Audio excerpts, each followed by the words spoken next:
सरकार का जो काम है वो काम क्या किया जा रहा है, राजधर्म निभाया जा रहा है क्या। ए के जैन साहब, आप डीजीपी रहे हैं उत्तर प्रदेश पुलिस की, ये यहाँ पर जिस तथाकथित भोले बाबा को लोग सुनने गए थे, सत्संग तो उसका कराया हुआ था ना, उसके कहने पर लोग वहां हाथरस पहुंचे थे, उसके सेवादार पर एफआईआर होती है, एफआईआर में उसका नाम होता है, न्यायिक हिरासत में उसे भेजा जाता है, बाबा पर कोई हाथ ही नहीं डालने की कोशिश भी करता दिखाई देता है।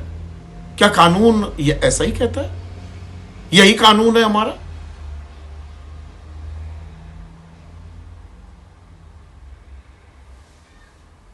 देखिए, बाबा को मेरा मानना है इस केस में नामजद भी किया जा सकता था। जो मेरी फीलिंग है वो ये है कि एक संवेदनशील विषय है, इसलिए इसमें पुलिस और लोकल एडमिनिस्ट्रेशन भी इसमें एक एक कदम खूब खूब के रख रहे हैं। एविडेंस एकत्र हो रही है। मेरे संज्ञान में जो आया है, जो मृतक हैं, जो इंजर्ड हैं, श्रद्धालु हैं, जैसे आपने उपहार सिनेमा का केस दिया, उन्होंने पूरा मुकदमा लड़ा और पूरी मुस्तैदी से लड़ा, पूरे जी जान से लड़ा और सजा कराई। यहाँ बताया जा रहा है मुझे कि एक भी गवाही नहीं मिल रही है।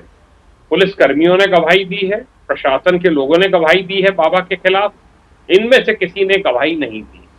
मेरा ये मानना है कि एक संवेदनशील विषय है। मैं भी तो ये तो और डर बरकरार होगा अगर पुलिस अपना इकबाल कायम करने के बजाय खुली छूट या लॉन्ग रोप देती दिखेगी बाबा को, बाबा का नाम एफआईआर में नहीं होगा, उसकी गिरफ्तारी नहीं होगी, तो और कोई गवाही देने नहीं आएगा। क्या यह सुनिश्चित किया जा रहा है?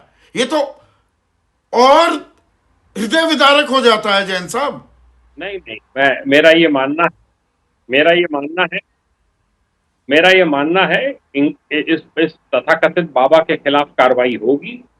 साक्ष्य के साथ इसको न्यायालय में प्रस्तुत किया जाएगा, केस डायरीज प्रस्तुत की जाएंगी जिसमें कि इनकी कल्पेबिलिटी, इनका जो दोष है वो साबित हो सके, जिससे कि रिमांड मिल सके। मधुकर का क्लियर कट केस बनता है क्योंकि ये इन्होंने एप्लीकेशन दी, ये बाउंड थे कि जो एप्लीकेशन में एसडीएम ने अनुमति दी उसकी शर्तों का पालन करने के लिए ये मुख्य सेवादार व अन्य सेवादार बाउंड थे।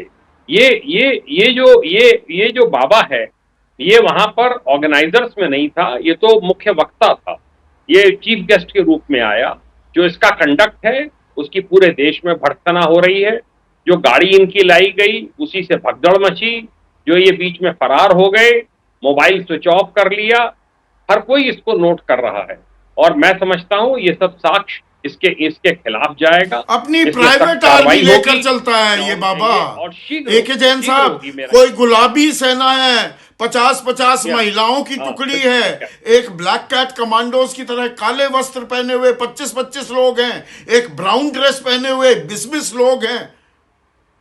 मतलब ये खुदा से कम नहीं है, ये भगवान से कम नहीं है अपने आप को दिखाने में। नहीं, बिल्कुल ये बिल्कुल ठीक कह रहे हैं आप। ये अपने में एक लॉ बनने का प्रयास कर रहा है और अवश्य कार्रवाई होगी। मेरे ख्याल से, मेरा मानना है होनी चाहिए इसके खिलाफ। इसकी अकूत संपत्तियों की जांच होनी चाहिए। प्रशासन और पुलिस का भी जहां पे फेलियर रहा है, अकाउंटेबिलिटी तय होनी चाहिए, क्योंकि इतनी भीड़ होती रही, जीटी रोड पर जाम लगता रहा, हजारों की संख्या में गाड़ियां आती रहीं। ये नहीं एक्सेप्ट किया जा सकता है कि सिकंदरा राव पुलिस को आसपास को इसका संज्ञान नहीं था और वहां पर सीनियर, हाँ, इसमें कार्रवाई होनी चाहिए थी। और अगर ये शर्तों का पालन नहीं कर रहे थे तो अनुमति को निरस्त किया जाना चाहिए था। पुलिस के साथ हाई हैंडेड बिहेवियर था इनका। इन्होंने कहा आप लोग बाहर रहिए, आप अंदर का हम संभालेंगे। इस प्रकार का एटीट्यूड कतई भी एक्सेप्टेबल नहीं होना चाहिए। एक नॉर्म्स फिक्स होने चाहिए और वो सब पे लागू होने चाहिए। मेरे ख्याल से इस घटना के बाद लार्जर इंटरेस्ट में एसओपीज बनेंगी। आपने मेरे अगले सवाल का थोड़ा आंशिक जवाब दिया है, मैं थोड़ा और पॉइंटेड हो जाता हूं अपने सवाल में। बाबा के खिलाफ तो कार्रवाई होनी ही चाहिए जैन साहब, लेकिन अरे भाई, जिला अधिकारी आंखों पर पट्टी लगाए बैठे थे, कप्तान क्या कर रहे थे, एलआईयू क्या कर रही थी, सिकंदरा राव के अस्पताल में 2 घंटे तक कोई डॉक्टर नहीं है। ये तो पूरा का पूरा प्रशासन, उनको भी टांगा जाना चाहिए ना। स्टैंडर्ड ऑपरेटिंग प्रोसीजर है। केंद्र सरकार वो दिशा निर्देश भेजती है 100 पन्ने का हर राज्य सरकार को, उनकी पूरी अनदेखी हो रही है। तो अकेले बाबा की बात नहीं है, यहां नजीर पेश करनी चाहिए कि नहीं, ताकि ऐसे वाकये फिर से देखिए, पेश ना आए। जैन साहब, ये बिल्कुल बिल्कुल नज़ीर पेश होनी चाहिए।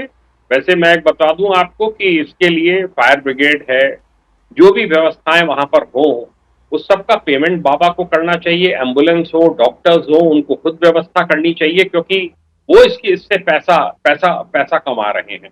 ये सब व्यवस्थाएं सुनिश्चित की जानी चाहिए थी। ये जो कंडीशंस ले डाउन की गई थी एसडीएम के द्वारा, उसमें इसका उल्लेख होना चाहिए था। कमियां रही हैं, तभी इतनी बड़ी चूक हुई है, तभी इतनी बड़ी जनहानि हुई है। और मैं ये समझ रहा हूं कि इसमें जब तो ये कमियां तो रिपोर्ट आ हैं, जाएगी, चूक बड़ी हुई है। जैसे ही घड़ी का काटा दोपहर 2:30 पे आए, बबीता जी का दिल सास बहू साजिश के लिए मचल जाए। और ये है इनकी बहू, पूरे दिन ऑफिस की टेंशन हो जाए गॉन जब ये करें अपना फेवरेट शो फ्री टाइम पे ऑन। इनकी तरह आप भी देखिए अपना फेवरेट शो अपने टाइम पर और डाउनलोड कीजिए एबीपी लाइव ऐप अपने स्मार्ट टीवी पर।